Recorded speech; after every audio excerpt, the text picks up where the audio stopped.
designed to encourage, empower, and educate real estate professionals by sharing best practices from business leaders that are proven winners. I'm your host, Kyle Malnati, and this is Calibrate Real Estate. Broadcasting from the Mile High City, you are tuning in to the Calibrate Real Estate podcast. I'm your host, Kyle Malnati, and our guest today is a good friend and personal business coach of mine, Chris Oakley from Nashville, Tennessee. Chris Oakley and I started working together 3 years ago through the EntreLeadership All Access Coaching Program, and Chris is really an expert at working with business owners, helping them do strategic planning. And so for real estate professionals that are tuning in, this is an opportunity to hear how one of the experts coaches people like ourselves and helps us grow. It's the fourth quarter, and everybody's kind of looking back at what this year was and then also forecasting it to the next year. And so I thought this would be a great opportunity to talk to an expert, someone that knows how business owners think and can also help us get unstuck. So Chris, thanks for joining me today on the podcast. Man, it's great to be here. Good to see you. Yeah, good to be seen, good to be heard. And so first of all, let's kind of go back a little bit of the history, Chris. How did you get your start both in business right out of college, as well as how did you kind of move into coaching? Yeah, it's a great question. I've had a lot of different experiences that have kind of attributed to all my life experience in business coaching that I draw from. Business degree from Samford University in Birmingham, Alabama. First job out of college was random, was a tour manager for a bunch of Fox News guys. So I used to travel with Oliver North and Neil Cavuto and Sean Hannity and a bunch of those guys, which gave me a unique experience as well. Then was part of building several businesses out of Atlanta, Georgia. And really that led to later on getting connected with Dave Ramsey and working on the EntreLeadership book tour with Dave. And really business has always been my passion. I've focused even on micro enterprise development, micro businesses in third world countries. And so when Dave and I connected, it really was EntreLeadership or nothing for me. I really wanted to be a part of serving small businesses. That's been my personal mission statement for years before I even met Dave in the EntreLeadership program. And so I had a great opportunity to work with them and help be a part of their business coaching program for the last 5 years. And recently stepped out and working with some consulting and just working with clients, going a little deeper and helping them with the strategic planning and leadership development stuff. Yeah, that's a perfect segue into why I have you on the show today. We just did this experience over the last 2 weeks, getting together personally, both in Nashville, and then you came here to Denver to consult with me on really how to grow my business. And I think that it's important to state that really every realtor is a business owner, whether you work within a larger company or if you're a broker owner, you own your own business, you operate your own business. And I think one of the main tenets of the EntreLeadership coaching program that you were a part of is that business can feel really lonely at times, especially when you're the leader. And so how do you approach helping a business owner maybe get unstuck as they're thinking about the ways that they've been operating their business and maybe how to grow? And this will dovetail into some of the things that we did personally that we'll dive deep into today. Yeah, it's funny. I have both perspectives as a business owner myself, but also as helping other folks with strategic planning. It's funny. It's a lot easier as a third party to step in and, I spent time with you and look at your business and help kind of put things in order and help you prioritize stuff. But when it's my own business, when you're working on your own business, man, it's all just jumbled up together. It's messy. It's hard to prioritize and separate. What should I do first? And you just spin your wheels a lot and you have a lot of sideways energy. And so it's really fun for me because it's a lot easier to come help you with your business than it is to even work on my own. And so that's the biggest thing is get around other folks outside of your business, have them speak into your business, have them listen to what's going on and help you really organize your own thoughts and help you then start to prioritize from there. And that's really probably one of the biggest things I'd recommend, right? If you're focusing on strategic planning, you hit it, right? We're hitting the end of this year. It's fourth quarter. We're starting to review what we've done this year, and we're really starting to raise our eyes up and look into next year. You really need someone else there to kind of help with that process because it is expensive time. If you are not working in the business, if you're going to stop what you do, what you sell, what you're working on operationally, if you're going to stop doing that, it's really expensive time. So you want to maximize that time working on the business. And I just think it's more effective and efficient to bring someone to help you with that process. That's an amazing point, and it's one that I've struggled with. Bringing in a consultant like yourself is expensive. It's not free. Being a part of a coaching program is not free. It takes both time and money. And I think that what I've come to over the years is that getting unstuck is a lot easier when you have a professional consultant that's helping you through it. You made the point that it's really easy to observe what should be going on in someone else's business, maybe than in our own scenario. And I've always found that with friends or loved ones, when someone's got a problem, it's so much easier for me to diagnose what the solutions could be. And I have a knack for that you do too. So there's certain people that have a calling to that, to just understanding what could go better or how you could break through a problem. But when you bring someone else in, the savings in time, I think, is something that's very hard for business owners to quantify. And we often focus on what the price that costs to have a professional consultant. And I think probably the lost time is even more important. The old cliche is time is money, but it's so easy for us to focus on, well, this is the amount of money I'm spending to bring someone else in. And I think it's really valuable. So I think it's great that you put that into perspective.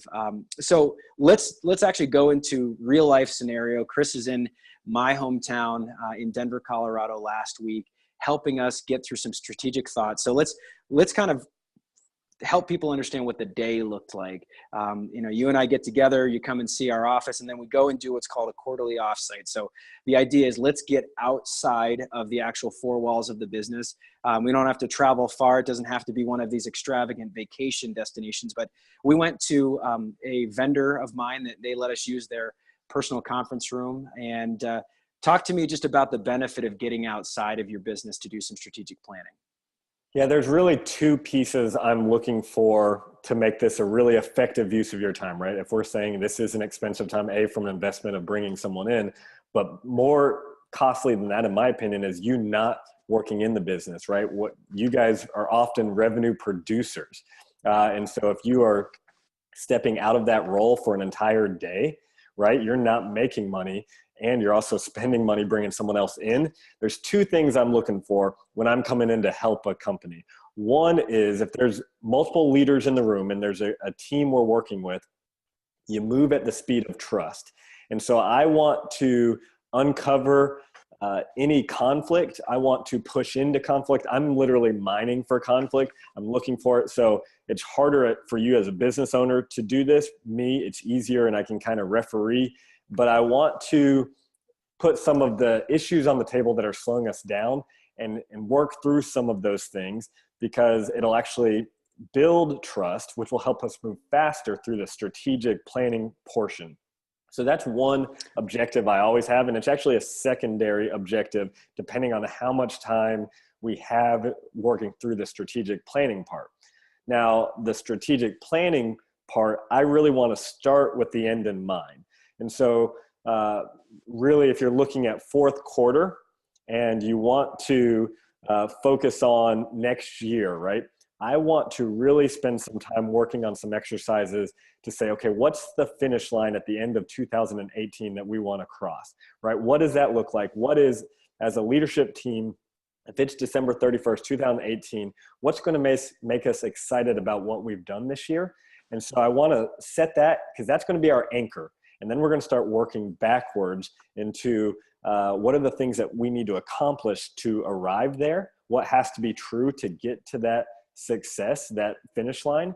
And we then will start to break that down into quarterly rhythms, right? And so I want to then, okay, where do we need to focus on first? The end of this quarter, end of this year, to finish the year out strong. What are the priorities in the first quarter? And so those are the two things that I want to focus on in the offsite. I want to make sure we're dealing with any issues and building trust. Once again, extremely important. Everything in your organization that you're going to accomplish is going to rise and fall on the trust of that leadership team. And then we've got to be really smart with our strategic planning, the things we're actually going to try to do. And so those are the two things I'm trying to accomplish when we go offsite. So let's talk about leadership teams. Some of the people who will listen to this podcast are a solopreneur. They're a single agent. They're who we call lone rangers. They're doing everything on their own. And there's nothing wrong with that. That's how I started. That's how a lot of people start. And then there's others that are members of teams. So who goes into this room? Who's in the room if you're both a solopreneur working with a consultant, but then also if you're a team leader, but you also have some other strong individuals on your team, who do you suggest is in this quarterly offsite? Yeah, right. There's pluses and minuses to both being a solopreneur and having a leadership team. So if you are a solopreneur, some of the advantages, you don't have a lot of drama or conflict with yourself, right? And so that's a good thing. You can move very quickly from an operational standpoint. Now, the problem is you don't have other people with you, either A, providing accountability, or B, other good ideas. There's not as much mind share. And so you lose some of the intellectual back and forth, hearing different personalities and ideas and thoughts, different perspectives. And so that's some of the challenges with being a solopreneur. Having a leadership team is great because you do have all that information, ideas. Hey, I'm seeing this in the business. If we focused on this, we could get this return, right? You're getting a plethora of information and ideas that we then have to mine through and prioritize. Okay, what's the low-hanging fruit? What gives us the best return on our time and focus? And so that's a good thing. However, you've got relationship issues that happen when you get any two or more people together. There's going to be drama. There's going to be conflict. There's going to be baggage that everyone brings into that off-site. There's going to be all of these life scenarios that people have going on in their individual lives. And so we want to build unity with that team. It just takes a lot of work, right? Building that trust, knowing that we're going to walk out of that room tighter than we've ever been, knowing we have each other's backs, knowing we are all committed to the same strategic plan, the same priorities, the same goals. That's the challenge, right? Is getting everyone on the same page and working through all the trust issues that may be there. And there's always some, right? But the more trust you build, the faster you will be able to get things done throughout that year. So you'll accomplish more. However, if there's relationship trust issues, what happens is everyone goes and does their own thing and we get less done and it's less focused. And so there's a lot of sideways energy and wasted focus on the wrong priorities, and we're not maximizing our time and money to get the best return. And so there's pluses and minuses of both. To answer your question about who should be in the room, there's layers to this. I would start with whoever your inner circle is, right? So as long as you've got the people that really speak into the business and that you trust to speak in and have a good understanding. I don't want to bring folks in if there is a lot of trust issues or they're not quite ready for it, or, it's the big kids table, right? And so it's pretty pointed. There's going to be conflict. There's going to be disagreements. And so if they're not mature enough, in your opinion, to handle that or quite there, do a little more coaching with them before you bring them into this. Get a few quarters under your belt with this process of strategic planning before you bring them in. Well, I think that's great. And you actually answered the question before I even asked it as a follow-up. It's, sometimes we think about, okay, who should be in the room, but we also need to think of the other side of that coin. The other part of the coin there is that who shouldn't be in the room. And I think that's important with these potentially difficult, strategic, arduous exercises. You want to make sure that it's going to be someone that's going to be supportive of the mission that you're trying to accomplish, but also it's someone that is not such a wimp, frankly, that they're not going to be able to speak into something that's a problem, or they're going to avoid conflict. Again, you said at the beginning that you're mining for conflict. You're actually trying to, in a very intentional way, stir up a little bit of conflict. And I know you well enough to know that that's not because you're combative or that you want to see people mix it up.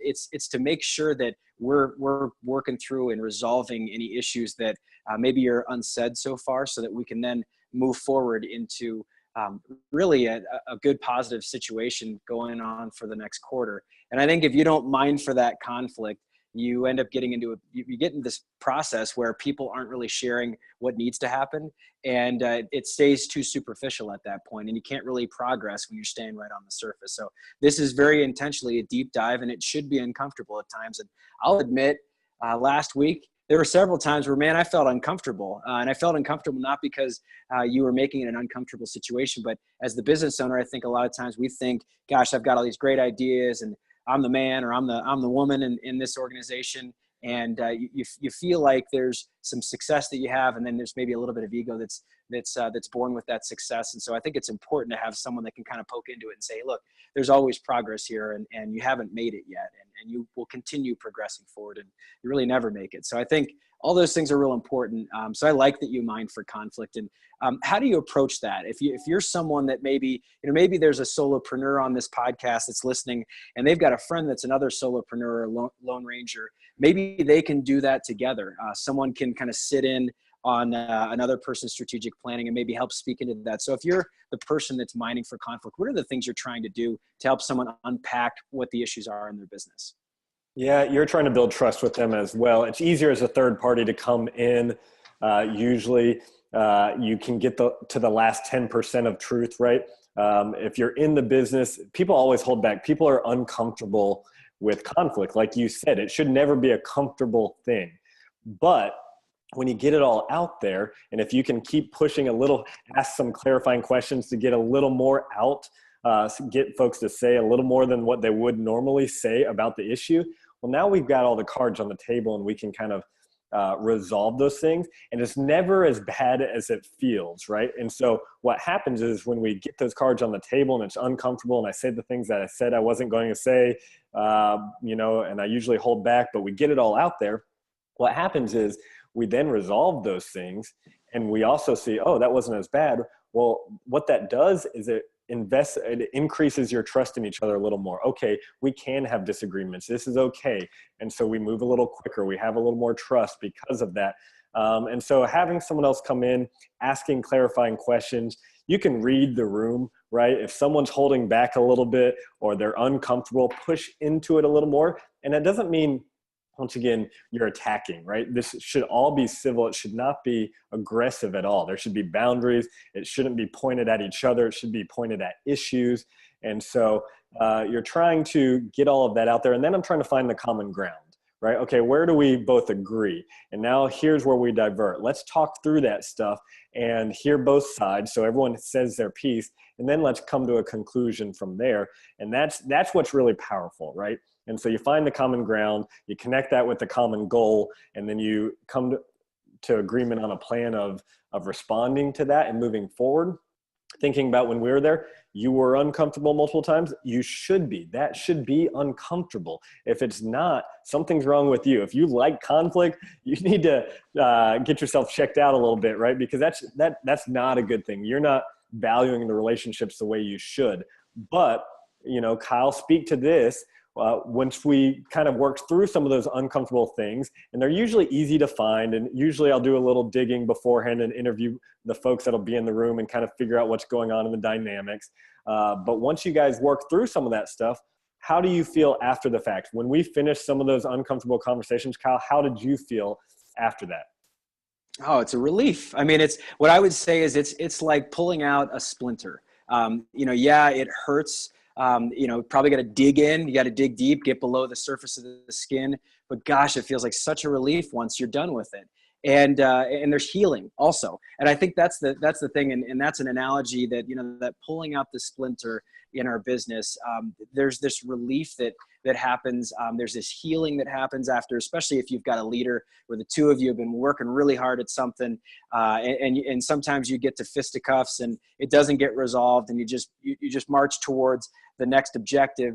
Unless someone sits there and really says, hey guys, let's work through this. And this isn't something that's, all touchy feely like a counseling. So just go with me here. It's not, this is not family counseling, but it is conflict resolution. And I think that anybody that's a hard charger is going to end up ruffling a little bit of feathers every now and again.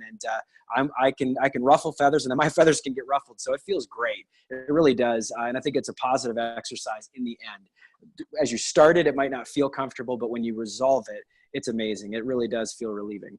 You said that really well, right? It's not about this clinical session, right? It's not therapy, but you should enjoy work. You should enjoy who you work with, right? And so working through that stuff, that relief that you're talking about, is good and great, and it is a little therapeutic, and we can hold hands and sing Kumbaya, and we like each other, and that's good. That's important. Also, from the business side, that is increasing the trust between you guys. You move faster because of that relief. So it's not just so we feel better. It also allows for you to speed up on what you get done.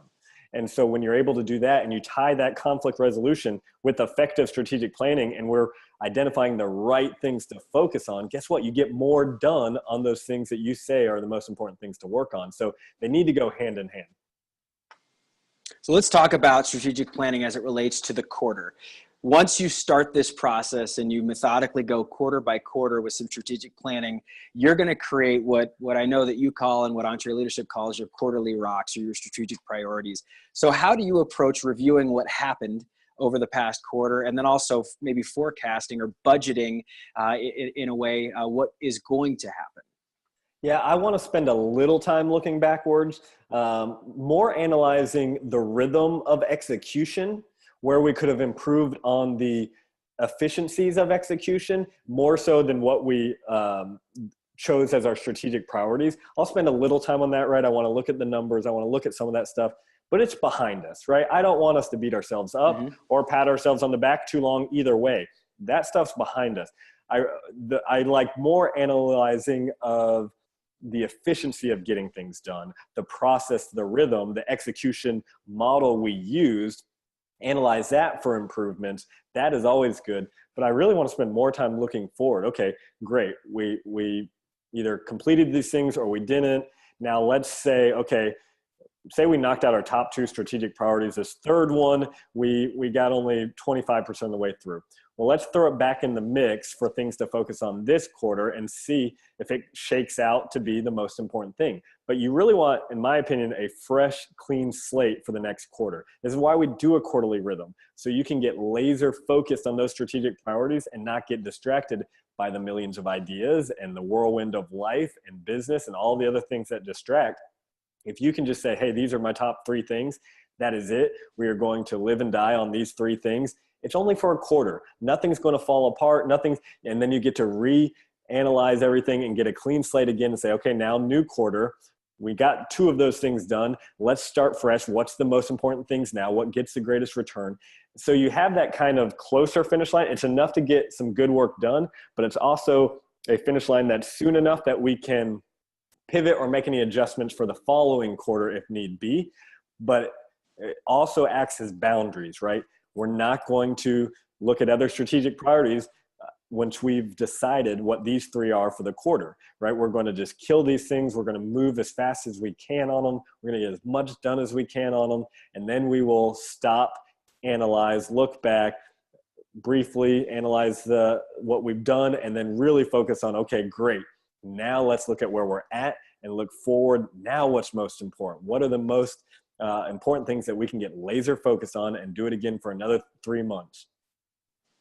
Yeah, I think it's great. I love the idea of let's briefly analyze, and you can call it analyze. You can some businesses call it we're going to do an autopsy. My brother, who is in the military, says that after every mission they would do an after action review, which is real simple. It's, what was the plan? Number 1. Okay, so what actually happened? So we planned something, but it's always going to act a little bit differently, or something's going to happen a little bit differently than we planned it. So what actually happened versus what was the plan? What could we have done to maybe be more successful? Also, what factors contributed to our success, and what should we do next time? And I think that if you do an autopsy, if you do a debrief, an after action review, et cetera, if you analyze what happened, there's learning in that, and there's learning through failure, and it's something that we speak a lot about on this podcast. So I think it's, as you mine for conflict, as you think about what could have been done, let's not park on it and dwell on it so that we can't advance and move forward. But you do need to kind of address some of those things so that you can unlock the next strategic priorities. And so one thing that I heard from you, and I'm just thinking about this as an entrepreneur and as a realtor, I can be a little bit spastic. I got 1,000 ideas. And as we approach strategic priorities, how many should we have in one quarter? It kind of depends on your bandwidth.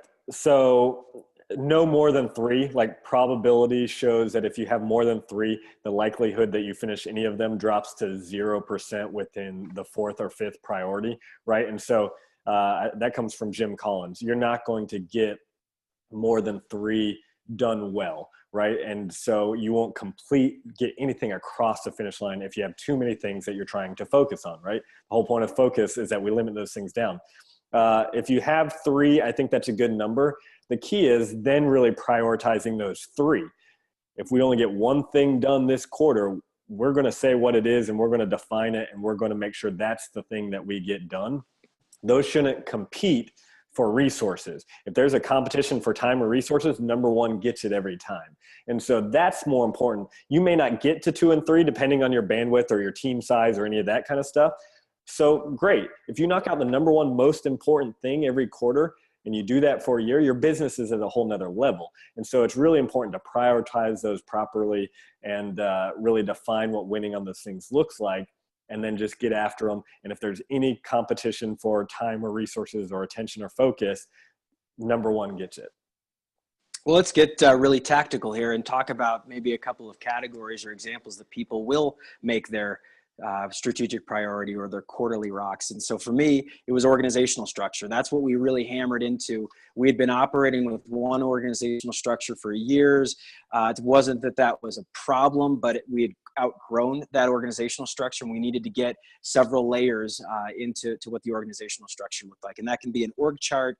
It can also just be who's reporting to who, which is also part of an org chart. Revenue is often a big strategic priority for people. But also with revenue comes expenses. You know, if you're wanting to make a higher profit margin, you can either increase your revenue or decrease your expenses, or maybe in a perfect world, both. So those are, probably 3 things that I see a lot of people.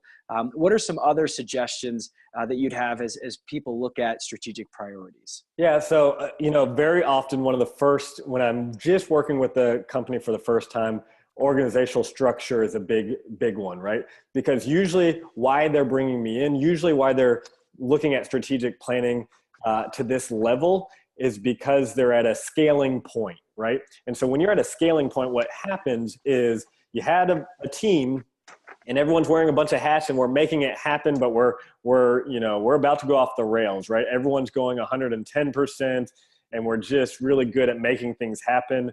But we know to get to the next level, we've got to get a little more specialized. We've got to realign who's doing what.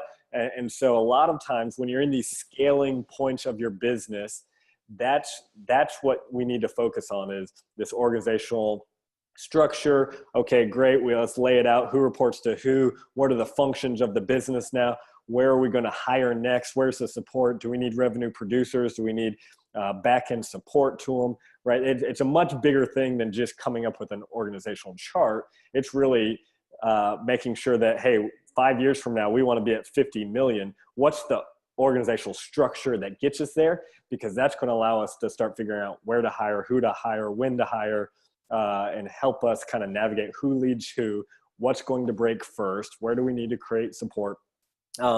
You said revenue. I don't allow revenue to be a strategic priority. That should always be. We're in business, right? So we're trying to make more. So when someone says revenue, I say, great, awesome goal. For me, a strategic priority is, what are we going to do to drive more revenue? So maybe it's creating a new product or service, or maybe that's a strategic priority, or maybe it's a bottom line, it's a profit margin growth. So maybe we're going to eliminate a cost center that's costing too much, or whatever that is. And so we're going to outsource it over here. That's a strategic priority, because there's like specific thing we're trying to accomplish to generate more revenue or to decrease expenses. And so I always push a little deeper on the revenue piece, because all of this should be driving towards an increase in revenue. That's what we're trying to do. That's how we keep score. Other things, there can be tons of things, right? A lot of times when companies are scaling, it's a leadership development piece. Okay, now to get to that next level, we're going to need more leaders than just me. And so what is the plan to develop some of our team and create a farm system to develop them to be leaders within our organization? What do they need to know from the business side? Where do they need training on the people side? So leadership development is always a big one.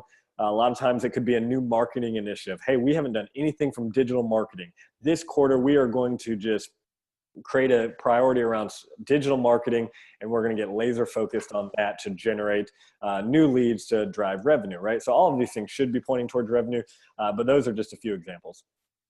Yeah, I love that. And it goes back to Jim Collins, right? Jim Collins says that the revenue, money, it's not good or bad. It's necessary. It's life for an organization. It's like oxygen. It's like water. It's like food. We don't really think about it until all of a sudden it's not there. So the revenue, there always has to be a push towards it. But it can't be the thought or the priority, like I need to breathe today. It's like, no, that just needs to naturally happen, and you need to support revenue. But I think diving deeper into, okay, what are these new objectives that are going to add revenue to our existing revenue, I think is the important way to look at it. So we've created some strategic priorities. What do we do with them now? Obviously, we've created a plan that creates a roadmap for us, and it's not just a quarterly roadmap. This is all leading towards our year goals or maybe our 5-year goals. And they become foggier as you get further and further away from that finish line. So, it's easy to think about things in a quarter. It's a little bit harder to think about things 12 months from now. And it's even harder to think about things 5 years from now. But once you've got your strategic priorities, what are we doing with these things? Are we, and I'm being a little facetious here, are we putting these in a notebook and never looking at them? I've done that before. I'll admit it. We all have. I've got a lot of drawers in my desk that are really, really intelligent because they've got all this information in them, but I'm never looking at it. So what do you do with it? How do you, create that culture of keeping score? You alluded to that, and that's something I know we talk about a lot, but how do you create this scoreboard within your organization? Yeah, there's 2 pieces that are really important to me to maximize the execution, right?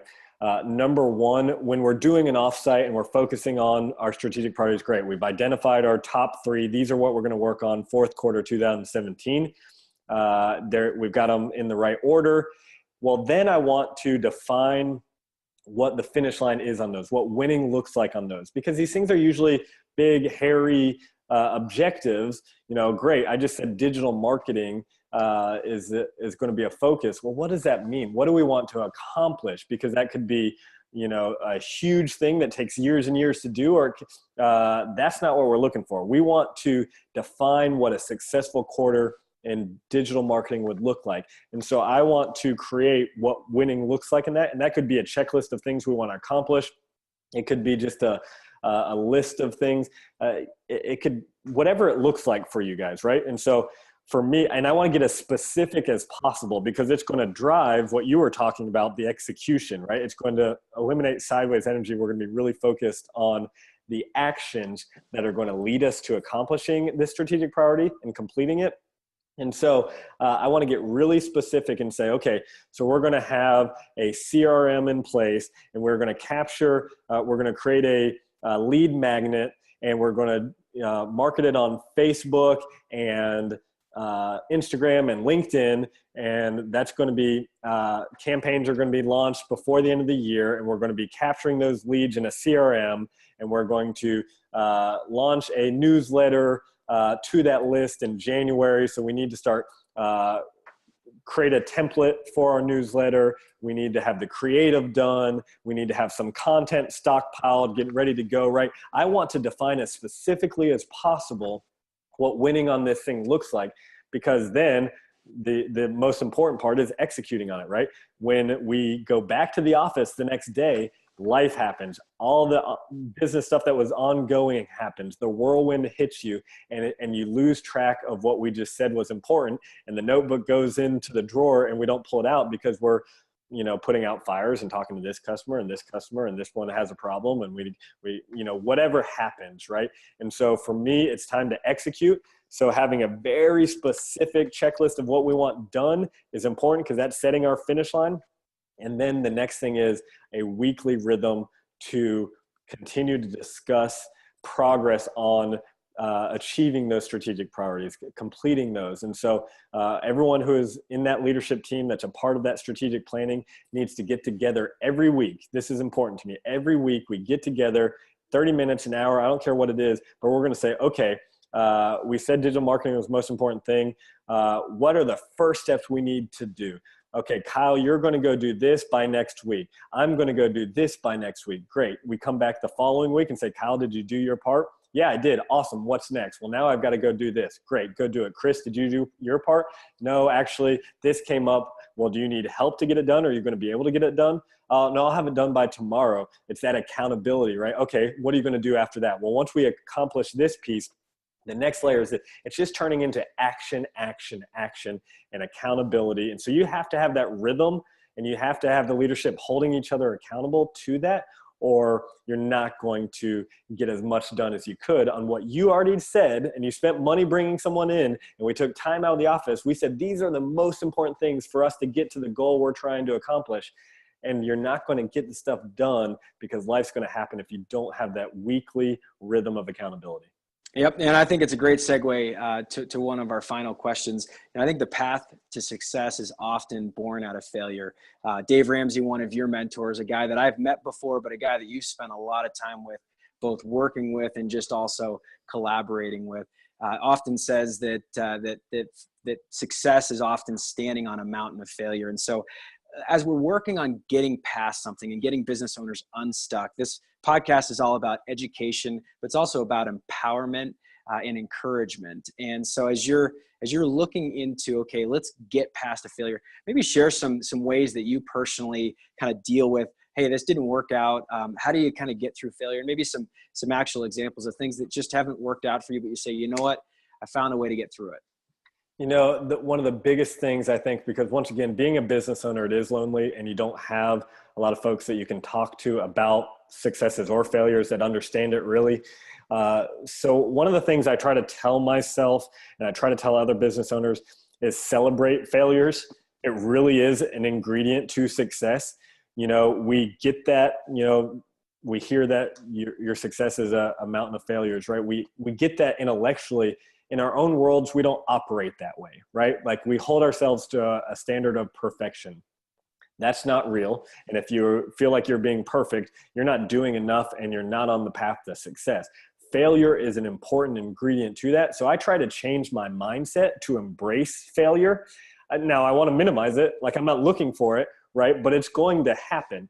And so just when it happens, the key is getting past it as fast as you can. And so for me, celebrating it, recognizing it as a step forward helps me get past it and not wallow in it for a long time. And man, I'm better than that. I shouldn't have done that. I should have seen this. We beat ourselves up, and you get that head talk going because you have no one else to speak truth into your life because you're the business owner on your own, is a really challenging place. So try to spin that to positive head talk, right? Celebrate the failures. For me personally, I mean, there's just so many failures in my life that just speak into, I feel like I've had a really successful life. It's because of all the failures. Like I've learned a lot of things by failing. And so for me, the important ones, the ones that stick out is when I forget about people, when I forget about relationships, I get too operational. Those are the ones that are harder for me to get over. When I hurt relationships or value relationships less to get something done, those are the ones that come back and haunt me personally.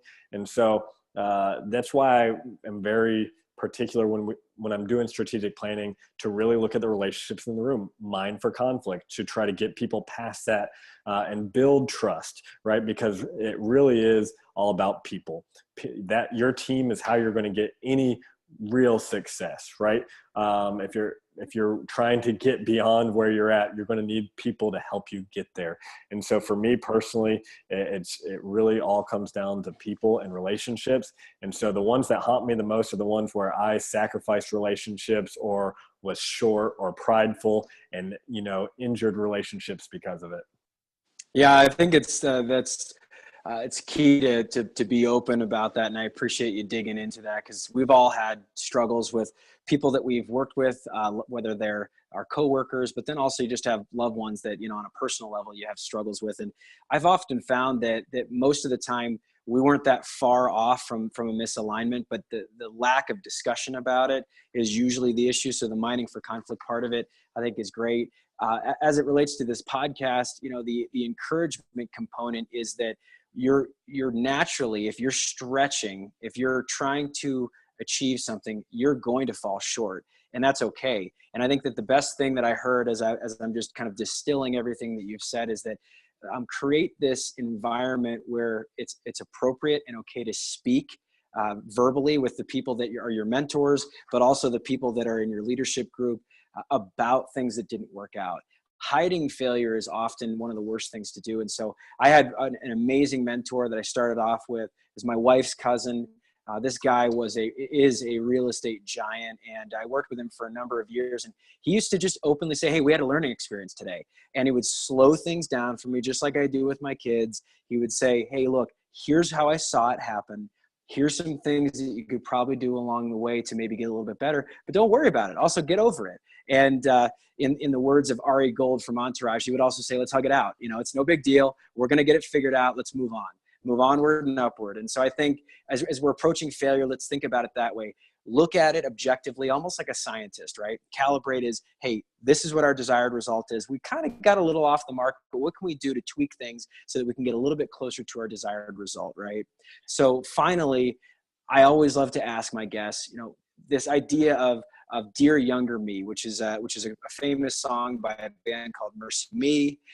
It's the idea of you're writing a letter to yourself. It's the advice you wish you knew when you were 22. So if you've got someone that's close to you that's 22 years old, Chris, what advice would you give to them, especially if they're in real estate, but if they're just an entrepreneur, someone that's looking at the world and they want to take the world by the horns and really accomplish a lot of things? What advice would you give to someone that's younger in business? I want to answer that in two parts. So sorry, bear with me. First, I would like to say I had some of the best advice when I was about 24. I think I was in a mentoring group with some business guys in Atlanta. And I had to read a book. I was forced to read a book called The Principle of the Path by Andy Stanley. And it was basically everything in life. There's this principle of the path. Every decision I make is taking me along the path I want to be on or off of it, right? And so you have to recalibrate, if you will, and to get back on your path. Well, the challenge of that is when you are young, you don't really know the path you want to be on. And so one of the exercises we had to do, I had to actually write my own obituary. And I had to put quotes from my spouse and my colleagues and my children and grandchildren and friends. I had to really think about the end of my life, who I wanted to be as a person. From that exercise, I designed my personal mission statement. It has been such a compass for me in my entire life, and I am a lot farther along than I should be in life because of that. Like, I fully attribute it to that exercise. And so that was great advice that I got and was forced to do at a young age. So I'd recommend everyone do that. It's been huge. Now, me sitting back and going back 15 years to that time again, what would I say to myself, or what would be the letter I'd write? The marketplace moves so fast nowadays, and people try to be everything for everybody. I would have started earlier specializing in the areas that I felt I was gifted and made and wired to excel in. This concept of deep work, there's a lot of books on it right now, a lot of people talking about it, but I don't see a lot of people doing it. And so I would really focus on your own gifting, self-awareness, who you are and what you're made to do, and really start going deeper in those areas and not worrying about trying to be the jack of all trades, trying to be the best marketer and the best salesperson and the best finance guy. And, there's pieces that everyone should know and be able to talk, but I would spend that extra time getting to know myself and specializing in my gifting. And I'd tell myself to focus on that. Wow, that's huge, huge advice. The fact that you're in a mentoring group when you're in your 20s is such a humbling experience. And I think you've got to be a humble person to do that, to say, look, I don't have it all figured out. And I think that's often very difficult for us when we're young, whether you're 20 or 25 or 30, depends on who you are. But just the idea that, hey, I need to learn from people who've been there before. And that's what consuming podcasts and reading books and asking mentors is all about. And the idea of writing an obituary, decades, hopefully, before you actually pass away. It's that Stephen Covey, start with the end in mind concept from the 7 Habits of Highly Effective People. I mean, this is huge stuff. So if you only listened to the last 2 minutes. I mean, it's absolute gold. So Chris Oakley, I mean, that was huge. Thank you so much for that advice. I feel deeply indebted to you for so many reasons, and we're good friends, and you have stretched me and helped me grow my business. So thank you for the time. I think everybody is smarter for having spent some time observing this podcast. And I would just love to say to everybody that's listening, tune in. We do this every 2 weeks. It's on every other Friday. And for my good friend, Chris Oakley, this is the Calibrate Real Estate Podcast. I'm your host, Malnati, and as I love to say, we will see you around the neighborhood. Thanks, guys.